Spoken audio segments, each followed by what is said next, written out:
What is going on, everyone? Welcome back to another video.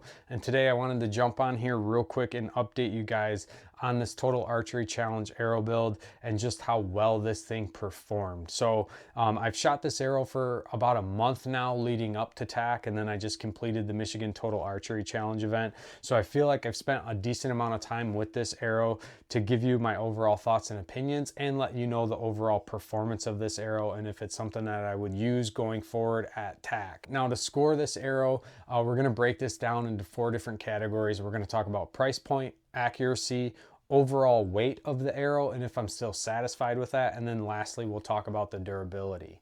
So as far as the price point goes, when I was looking at new arrows for TAC, obviously I wanted to build something super light, but I also wanted to build something that wasn't going to break the bank if I started blowing up arrows at the Total Archery Challenge event. Now, these Easton Sonic 6.0s are going to run you about $156 per dozen, whereas if I compare that to my Easton Access 5mm, those were coming in at $204 per dozen. Keep in mind, that's match grade arrows, and that's the price for a bare shaft. It doesn't include any of the hardware up front. Overall, I was pretty satisfied with the price point, so I'm going to give this a 5 out of 5. Now, as far as the accuracy goes, I was pretty impressed with just how well these arrows grouped, even at really long distances.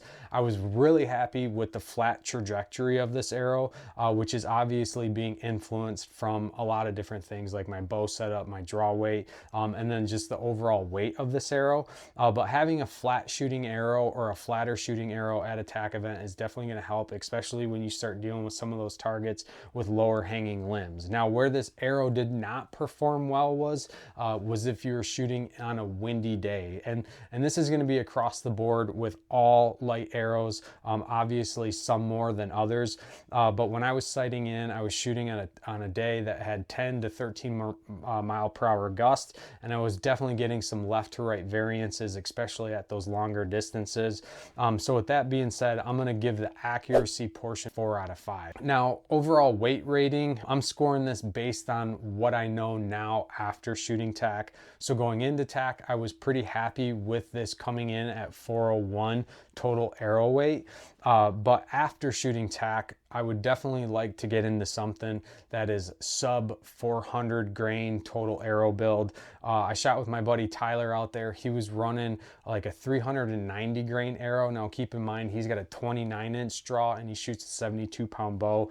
And he was getting clearance all the way out to 130 yards on a sight tape, where I was maxed out at about 118, which is definitely farther than I've ever been able to achieve before. But I would definitely like to maximize that distance. Now, one interesting fact is Derek over at Sunrise Archery. He basically shot the exact same arrow setup, but his bow was completely different. He was shooting a PSE Mach 34.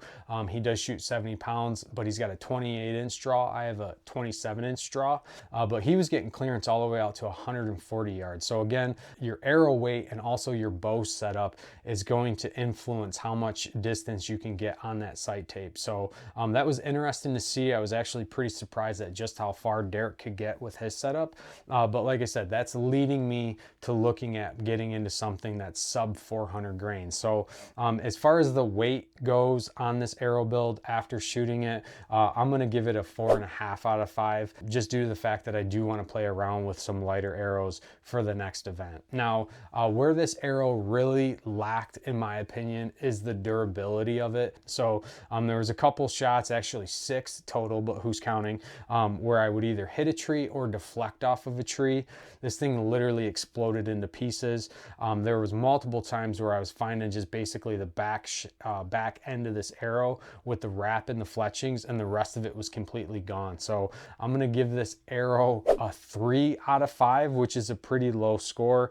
Again, if I compare this over to Tyler's arrows, where he was shooting 390 grains total arrow build, he didn't have the durability issues that I was running into with these Easton Sonic 6.0. So with that being said, the overall score of this arrow is 4.1 if I take the average of those 4 categories. So it's still pretty high.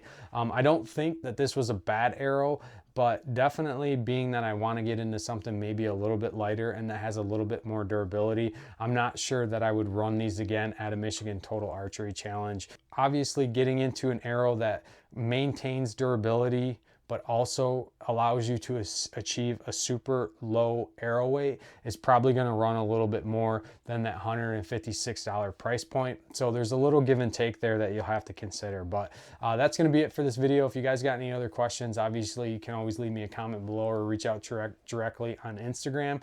If you guys haven't subscribed to the channel, please do so. Your guys' support greatly helps us out, keeps us doing what we're doing. And until next time, stay safe, stay healthy. We'll see you on the next one.